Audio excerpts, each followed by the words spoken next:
and welcome to Logan Sounds Off, where I talk about books, music, and a whole lot more.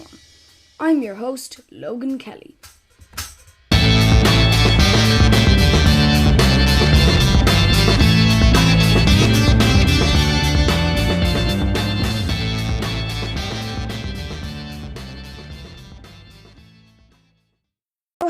Welcome to Logan Sounds Off. Today I'm talking with Brid Conroy and Neil Paul, who run Tertulia Bookshop. So guys, for those who don't know you two, who are you? Yeah, go ahead, Brid. Well, we're two people who we're married and we own a bookshop. So the bookshop is called Tertulia, as you said. Tertulia means a place where people gather to meet and talk about books and life and politics and society and who we are, that kind of thing. And that's the name of the bookshop. So we ourselves live in Lewisburg, which is near Westport, about 15 minutes from Westport. I've been to Lewisburg. Beautiful place. Yeah. Oh yeah, it is beautiful, even if we don't get as hot weather as Kildare. And the bookshop is it's about 20 minutes from where we live. It isn't in the main part of Westport. It's down on the quay. There's a quay area, which is, by the sea, next to Westport House. It's a lovely place to have a bookshop. We love our job. When I went to your bookshop, I always loved the quay. It was a beautiful place there. And then we used to go there all the time. And then we spotted Tertulia, and that's how that happened. But for you, Neil, it was books at the age of 13. And then, Brid, I don't know what age it was for you when you got into books, but what books did you guys read when you were kids?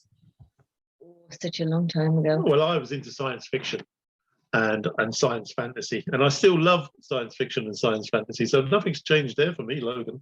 Yeah, we have a science fiction and fantasy section in the bookshop. Yeah, very small section. But we have some props from Aliens that you worked on a science fiction movie. That kind of helps too. They're obviously not books, but they're in the corner with the books on science and fiction. Pictures, lots of pictures and posters, and just science fiction kind of. Can you remember any of the ones that you read when you were 13?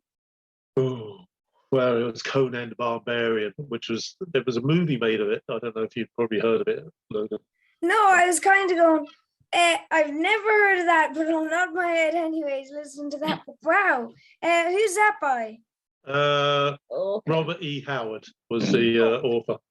And I still have the books that I read at 13. I still have some of them left. Oh, no. Yeah, we still have. Do you want me to show you one? Yeah, sure. He'll go and find one, and I'll tell you what books I like. Hopefully he won't make too much noise. So I started reading I can remember about 7, Logan. I was about 7 years of age. My grandmother, we lived in the centre of Dublin, and my grandmother was a huge reader. So she would read about 4 or 5 books a week. So my mother, when she was younger, used to get sent to the library. We used to get sent to the library to get the books, and then various other grandchildren, and I was one of them, was all, replaced her as time went on, because we only lived around the corner from my grandmother, so she would send us to the library. So there was 2 libraries. One of them is still there in Phibsborough Library on the north side of the city near the Mater Hospital. There's a beautiful old library. And the other one was Capel Street Library, which is, goes onto the river in town, but that no longer exists. Capel Street was kind of my favorite one. It was bigger. So we used to go, she used to send us, well, me particularly, I would go down maybe twice a week to get books for her. And she read so many books in the library that she used to put a little red dot on the front of the ones that she'd read. I actually remember reading that. And yeah, when I read it, I just went, wow, what an idea. And I can only imagine I go into the libraries and I'd open up a book and I'd see a little red dot on it. You would. So we used to spend ages, so you'd be there for ages pulling all the books off the shelf. No, red dot, no good, red dot, no good. And then you keep going. So I guess because we were going to get her books, I used to get books. So the books that I remember most, which is similar for a lot of people in my age, I used to read Enid Blyton books. So I started with The Secret 7, and I read all of those. Then I started with The Famous 5, and I read all of those. And then there was Mallory Towers, I can't even remember half of the other ones, but every single book that Enid Blyton read or Enid Blyton wrote and that existed in Capel Street Library or Phibsborough Library, I read them all until I ran out of books to read. Wow, because like I am a massive Enid Blyton fan. Like, Wow.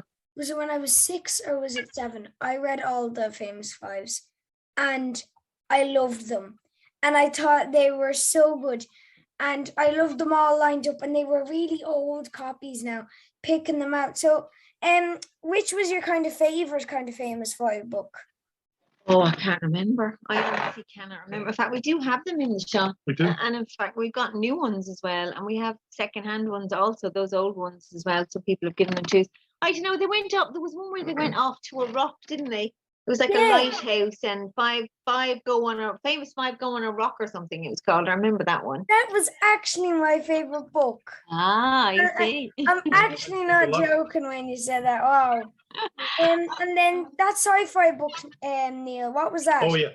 So we got these ones here. These are the Conan the Barbarians. I don't know if you can see them. Well, they're back to front. Back to front. Yeah. Anyhow, they're like about a warrior who lived in a fantasy land that was around before we were around. So Conan the Warrior and Conan of I don't know how to say that. Samira. Samaria. So these were first published in short stories in the 1930s, I think, if I remember rightly, and then they republished later on. And so yeah, this guy lived in Texas, and he wrote these like fantasy books in 1934. A long time before I was born or you were born, but I think they're still published now. We haven't got any in the shop. I must get some, but they're just amazing books. And also I was into the Alfred Hitchcock Investigators. I don't know if you ever read them. I haven't, but I've heard of Alfred Hitchcock. Yeah, he was a director, and I don't know if he wrote the books actually, but somebody wrote the books. Well, they're in his name. They're in his name. Yeah, and they were really good fun as well. So I did like sort of mystery books as well as science fiction. Yeah, I read mystery books, Agatha Christie as well, actually. I'm trying to remember some other ones, yeah. So what else do you read, Logan? Well, I love Skullduggery Pleasant, and actually a guy in your shop got me into Skullduggery Pleasant. Oh yeah, and that was called Yeah. Was his name Jake? That was Jake. I remember the conversation. Jake told me you should read Skullduggery Pleasant, and I went, oh, but I thought that was for teenagers. And he says, no, you should totally read them. And then I've got like, I think 17 books there. What? Of Skullduggery Pleasant now. And then I also love Gordon's Game series. Okay. The first 3. I've read all the Harry Potters, and we're going to get on to that in a little bit. And then at the moment, I'm reading Miss Peregrine's Home for Peculiar Children, and also Just Henry by Michelle Florian. Yeah, just and she also wrote Goodnight, Mr. Tom. Quite famous. So you do have that in the shop. I'm reading them, and they're very good books. Good. Wow. Keep reading. That's all I can say. It's just so important. Yeah, because I did move on to classics too. Yeah, after that, I would have read, Bronte and Austen, Jane Austen and those kind of Treasure Island and what's the one, all the little people, Lily Paul, sorry. Gulliver's Travels. Sorry. Lilliput, where it was like, I remember watching the Jack Black version of that. Oh yeah. And I knew like the proper story because I read Boy Giant by Michael Morpurgo, and I just went, what is this? Watching it. Yeah, it wasn't very good, was it? It wasn't. It was very good. No. For the wrong reasons. Yeah. Totally. Oh. So following on from Harry Potter that we were talking about, Neil, I'm a 10-year-old child. I have to ask, what was it like working on Harry Potter with people? It had its magical moments, Logan. Especially seeing the kids grow up. Because when I first worked on the movie, they were like really small. And then, every time I'd work on a movie, they'd get bigger and bigger and bigger. So they were really lovely to work with. And everybody, it was like a big family on Harry Potter because people were on it for all through the years when they were filming. So yeah, it was lovely. And Neil always says to people, I don't know if he said it to you, Logan, he always says to people, have you ever met anyone who worked in the Ministry of Magic? And they go, no. And he goes, well, you have now. Oh my God. I remember I was talking to you and you showed me, or somebody in your shop, probably you, was showing me something, because this was like a year ago or something. And they were showing me Under the Stairs. And I was just like watching it and looking at all the posters and the books and everything. And I actually thought, wow, I've come. It was just my luck that I went into a little bookshop on the quay in Westport, on my Holliers, as we call it. And I happened to spot the real cupboard Under the Stairs. And that was a very big moment for me. So I can only imagine what it was like working on Harry Potter. Yeah. And I have to ask, did you watch the 20th anniversary thing? No, I didn't Harry actually. Potter? I didn't. Well, See when it. you were talking there about that they got bigger and bigger and bigger, I noticed, like, was it Chris Columbus, the director, Yeah. of the first two? He was saying the exact same, that it was like they were a big family. So I can definitely believe it. Watching the clips, they were so funny. And then when you're saying when you were working on the movies, which was your favorite Harry Potter to work on? Probably the Prisoner of Azkaban, because I was working up in Scotland with Hagrid's hut, and I did one of the scenes, one of the quite famous scenes where Hermione throws a stone through the window. Yeah. So I brought the camera through the window, and like I was behind the hut when they were filming that, like dragging the camera through. So everybody remembers that scene because it's quite important in the film, because they save Buckbeak from the execution. Yeah, poor Buckbeak. But like, that must have been very grim for you to be doing that scene. But I do remember seeing a photo of you helping out with something in Tertulia, and I was so curious to see which was your favorite Harry Potter to work on, because they were all very good films. Yeah. And, what's your favorite? some of them were so out there that they were kind of funny, that you were kind of laughing at them. So I was very, very curious to know which one you would have picked. And I also want to ask, did you read the books before you started working on the films? No. I was working actually on the Prisoner of Azkaban when I got the first book for my daughter, because she was about 6 at the time.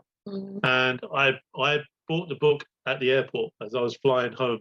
And while I was waiting for the flight, you know, it's a bit boring in the airport. So I started reading the book, and I thought it was so good, I couldn't put it down. So I more or less finished it by the time I got home. And then I read it to my daughter, who was quite small. And I just loved the first. My favorite book is the first book, definitely. Like, I can totally agree with you, because you can read Harry Potter anywhere and you can't hear anyone, you can't see anyone. You're so sucked into the book. And especially for me, the first chapter is so, like, you've got so many questions rushing through your mind that you feel like you're there, and that you're Dumbledore or McGonagall, that you're kind of, is it the first chapter or the first part of the movie that they're talking about Dudley pulling the arm off his mother for sweet? And you can't give it to them muggles because they're awful people. And I can definitely agree with that, because that was a lovely chapter. I could definitely agree with you there. So what's your favorite movie of the Harry Potter franchise? Oh God, the impossible question. Well, I always loved Deathly Hallows Part 1, because the Deathly Hallows Part 2 was kind of all battles. It was kind of all battles. Half-Blood Prince I used to watch over and over again. But I'd probably go with either Half-Blood Prince or the third one, because I loved the third one. Because in the Chamber of Secrets, they were so tiny. And then in the third one, they're literally teenagers, and you're going, what the hell happened between those two movies? And watching it. And I have to ask a question now, thinking about it. But did they change throughout, kind of like when you started on or finished up with the Chamber of Secrets and then you started on the Prisoner of Azkaban? Did you notice that change yourself? Yeah, I did. Yeah. Because it was probably about 6 or 7 months between finishing on one and then starting on the other one. Oh, Maybe wow. even a year. So yeah, you notice the difference. I mean, Then a lot can change. yeah, so it's a long time. God, they actually got very taller. They became better actors. Yeah. Yeah. And then other films that you've worked on. What are the other films? Like you mentioned Alien. We all know about Harry Potter now. But are there any other movies that you worked on? Well, have you ever seen the James Bond movie 007?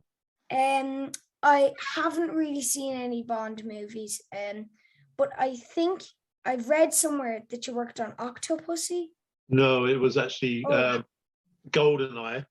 Oh, And wow. gold is not enough, or as I used to call it, the pay is not enough. And that was those 2 Bond movies that I worked on. Oh, wow. Where did I get Octopussy then? I think I read it somewhere. Yeah. Wow, that must have been really fun to work on the James Bond movie. Yeah. Are there any others? Well, what else? I worked on a movie set in Italy called In Love and War. And then Which is about Ernest Hemingway. So it's about, Yeah. his famous writer, Ernest Hemingway, who was a soldier in World War One. No, he was a medic. Oh, medic, sorry. He was a medic in World. Was it? It's a true story. Oh, he was a medic in World War One. Yeah. So In that Italy. was before he wrote. He didn't write till after the war, I think. Yeah, I don't know. Yeah. Anyway, it's a story about It's based on a book called Farewell to Arms. Yeah. So that was really nice. That was really nice, and there were some famous people on that. And then I worked with Julia Roberts on a really bad film called Mary Riley, which I couldn't even sit through. It was that bad. But there was some big actors on it. But that was also based on the Dr. Jekyll and Mr. Hyde. That's all, it's also a classic. Before you go on, if you have a next movie, was it so bad it was good, or was it so just just so bad? It was just nada. No good at it at all. Oh, it's a great story. I don't know why it was so bad. The script was really bad or something. Yeah. I went to the set because it was filmed in Scotland. And some of it, yes. So I saw some of the location, but also then I went on set to see the set. Set was amazing. The set was so amazing because it was an old house in ye old England, and Scotland, sorry, yeah. And they'd rebuilt this whole house. Like, and when you're in it, you feel like you're actually in the proper house. But then when you look behind, you see there's nothing there. It's just like scaffolding. There's no actual house. Just pretend. So it was amazing, but it's all pretend. The script wasn't very No. good. Did you ever see the film? I did see the film. I couldn't sit through it. I did see it. Yeah. So are there any others? Sorry. Well, I worked in Hollywood for a while on a TV show. Wow, that's a very massive deal. Yeah. Was that a Moonlighting? Yes. Well, good. Yeah, Very good. with Bruce Willis. I remember my mom was like, "Oh my God!" And I went, "What is it, Mom?" And this guy you're talking to, Neil Paul, he worked on Moonlighting, and I went, "Moonlighting?" And then she told me what I was, and I went, "Moonlighting." And she told me. So I did that, and I did a sort of a music video over there as well. And I did a few music videos in London, and then I worked on lots of commercials and a few TV shows, and sometimes I'd work on. I worked on 101 Dalmatians, the real one, not the cartoon one, but the real one. Which had Glenn Close in it, and 101 Dalmatians, the real life one. Like, I asked my friend, have you watched 101 Dalmatians? And they went, yeah. And then I went, is it the animated one? And they went, because they didn't know there was an animated one, that the new one is so big now. Yeah. So you were working that. Wow. Did you work on the second one, 102? No, I didn't. Yeah.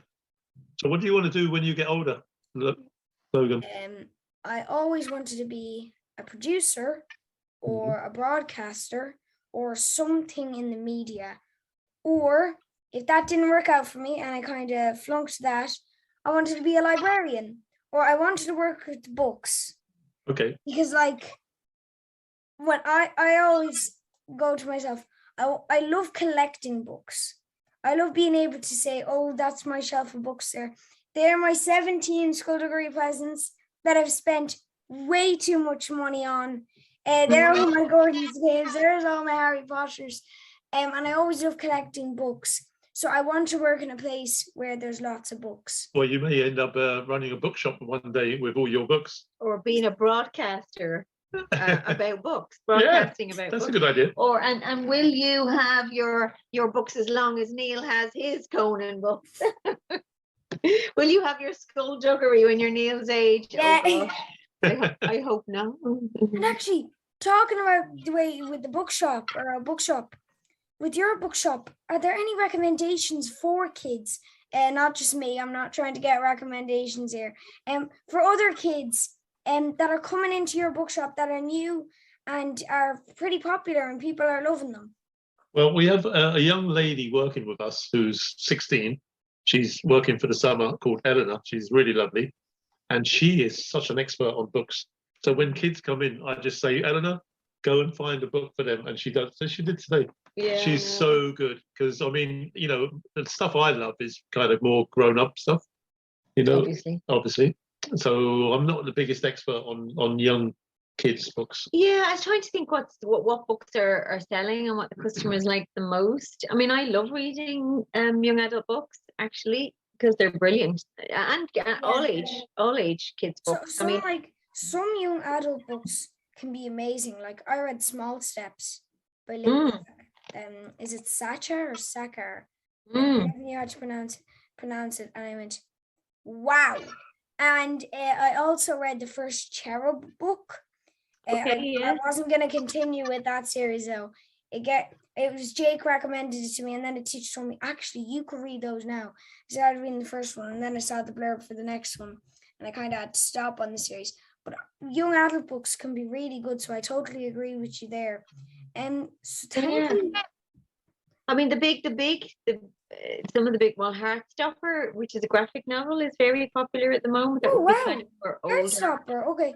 Like what's that? Is that like for kids or is it for kind of young adults? It's more for young adults, really. Yeah, it's they're graphic novels, and they become popular because they're on Netflix. You know, it's TV show. TV show, but it would be for someone. It would be older than yourselves. Yeah. I mean, I mean, your age, kids your age as well, do still love the graphic things. So the you know, they still love Dogmans. We keep selling those all the time. There will always be people to buy Dogmans. I know, but Bunny versus Monkey is the latest one. So the latest book that came out is Bunny versus Monkey and the Maniacal Cat. I can't remember, the Maniacal something. Anyway, so that's the latest one. So there's loads of those, and it was so funny because I kind of got a bunch of them and I put them on the top shelf, and I just remember seeing kids like around your age, I suppose, coming in and they're just grabbing them off the shelf. Like they knew exactly what they're looking for, grabbed it. Like, I can only imagine Tertulia with loads of kids lining up to get their copy and buying them out the door. Next! Next, exactly. On you go, next door. And Diary of a Wimpy Kid still sells. Yeah, that still sells. That's amazing. Have you read them? I've read all of them apart from Big Shot, the latest one, because I had a problem where I would buy a Diary of a Wimpy Kid for 17 quid. And I'd go, I can't wait to get into this. I'm going to spend a couple of days on this. And I'd read it in an hour. And I was really annoyed with myself because it happened before where I paid €15 for a paperback book. And I didn't like it that much. It's true. The parents do complain that kids read them too quick. I mean, the best ones, I mean, well, what we kind of they are very good. They are some really people good. can read them quite fast. But what you need to do is go to the library, Logan, and then you don't pay the money. Exactly. And like that Just Henry book. And I'm reading Philip Pullman, or I read the first two of His Dark Materials, and then the Morris Gleitzman book once. Just get them out of the library. Exactly. Like in our library, fines are gone. They can be overdue. You can take out 12 books. The librarians there are so nice. One of them is brilliant recommendations. The other one is just lovely all the time to people. So it's a great job. That's a wonderful big message for people who love books. Go to a library. Don't waste your money on some books that you think you might not like. Yeah, exactly. No, exactly. Yeah, so and there's lots of other young adult books coming out. We had a young adult, book club. So actually for 8 to 12-year-olds, and then 13 to 15-year-olds, we did 3 of them. So that we did April, May, and June to see how that would go. So we had different books. Like we had one called Melt, which is for 8 to 12-year-olds, which is wonderful. It's about two kids from different backgrounds who meet in Alaska, and it's a great story what happens on the ice to them. We had Mockingbird is the last one that we did for that age group. I heard something about that. I heard that rang a very loud bell in my ear. Yeah, you might Very loud bell. Yeah, you might have read that one. So I have to then check out Mockingbird. Yeah, so it's not a recent one now, but that was really good. Yeah, we get new books in all the time. There are so many new books. It's incredible. Yeah. We get some in, we sell them, and then we try some new ones, we don't get the same ones all the time. We really try to have a different selection. So if somebody does want a new book or to try something different, that they'll be able to find it. And when are you coming back to Westport, Logan? Oh, I'm coming actually in 13 days. So I'm gonna be back. Well, maybe not to Westport.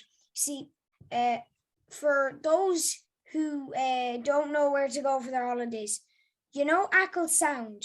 Yes. Okay, so do you know Curran? Yeah. Mm-hmm. We go to Curran, and you know the Compass Bar? Yeah. We're literally a bit down from the road in a house with loads of skylights on the top. It was the old boathouse. Okay. For Charles Dickens' grandson's house. That my great grandmother, I think, lived in. Okay.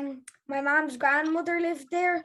And it's a lovely place. It's lovely. And then we go to Westport every year, and it's one of my favorite things to do.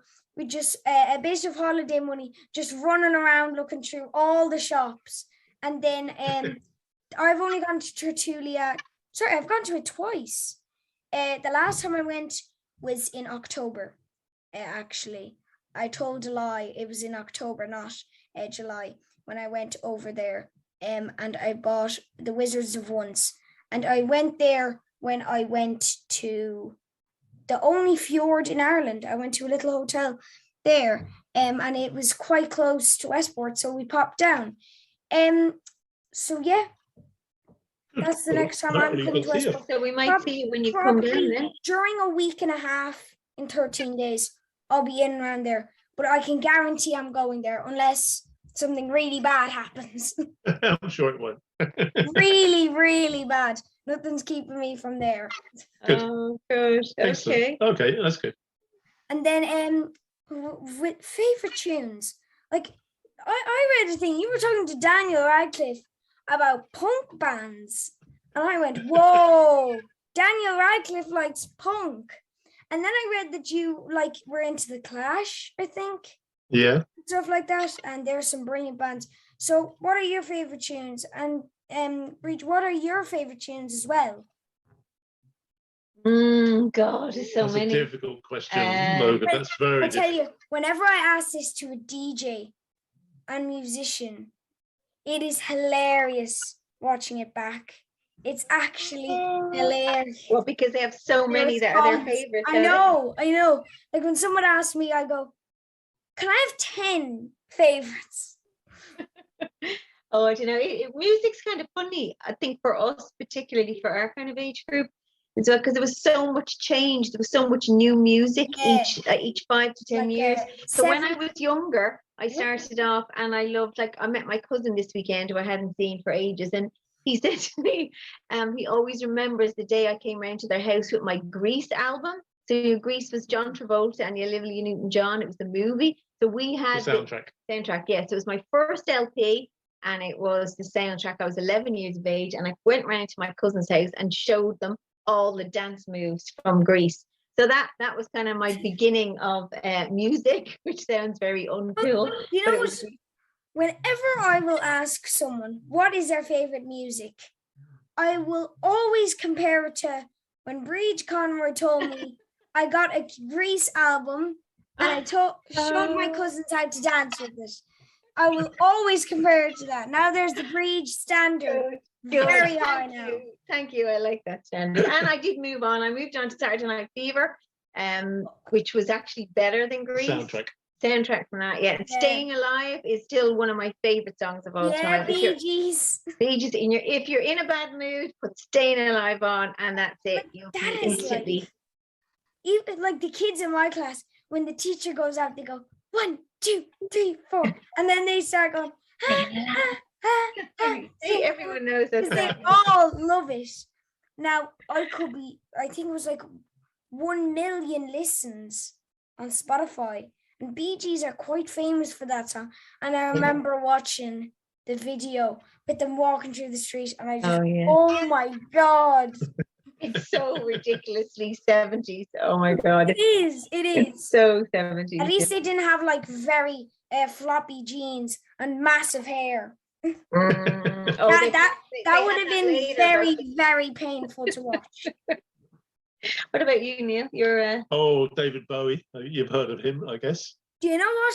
I've got Changes over there. Changes one Bowie, and it still remains the album that I used to listen to. Fame, Changes, Ziggy Stardust on repeat, and I loved every second of it. So David Bowie, yes, I definitely know him. And well, obviously the Clash. Neil then moved on to punk music. We both did, only I was a bit later than Neil, but yeah. And then there was other bands, like New Order. They're very good. And then I always thought it was so funny, but Tutti Frutti by New Order, where it's kind of like a scratch of a high pitched noise, and then it's just this deep, like Spanish or French man just comes in. Tutti Frutti. I always thought it was a very funny song. Don't remember that one. Don't remember that one. Yeah, that's New Order. Mental. And then Joy Division were linked with them, weren't they? That's right. They were before. So, they were amazing. Yeah, they were very good punk bands there now. Very good. So my final question.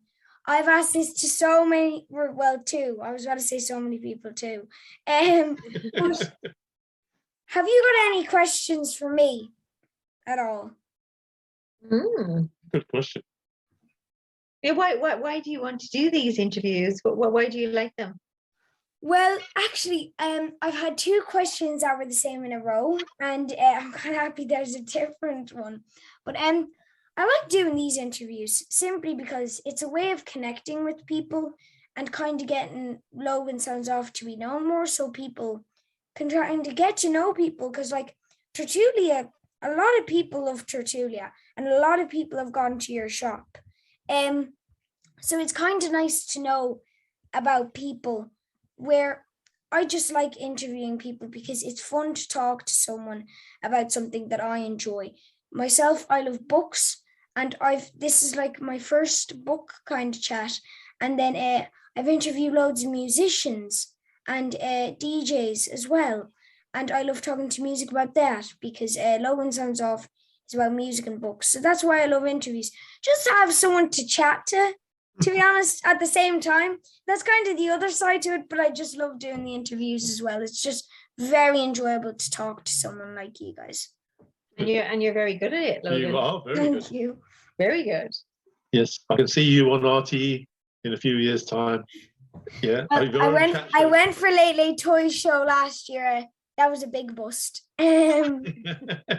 Next year, you get it. Well, you get it later. We'll get there. Absolutely. So I don't have any more questions. We're gonna have to finish up there because the meeting time is that close to dying on us. So thank you guys so much for talking. It's been such a pleasure. I'll see you in August, hopefully, and I can't wait to come. I'll see you guys. Bye. Bye, Logan. I hope you enjoyed listening to this episode of Logan Sounds Off. You can follow me on X, Facebook, and Instagram at Logan Sounds Off. And don't forget to subscribe and not miss any more cool episodes. Bye, guys.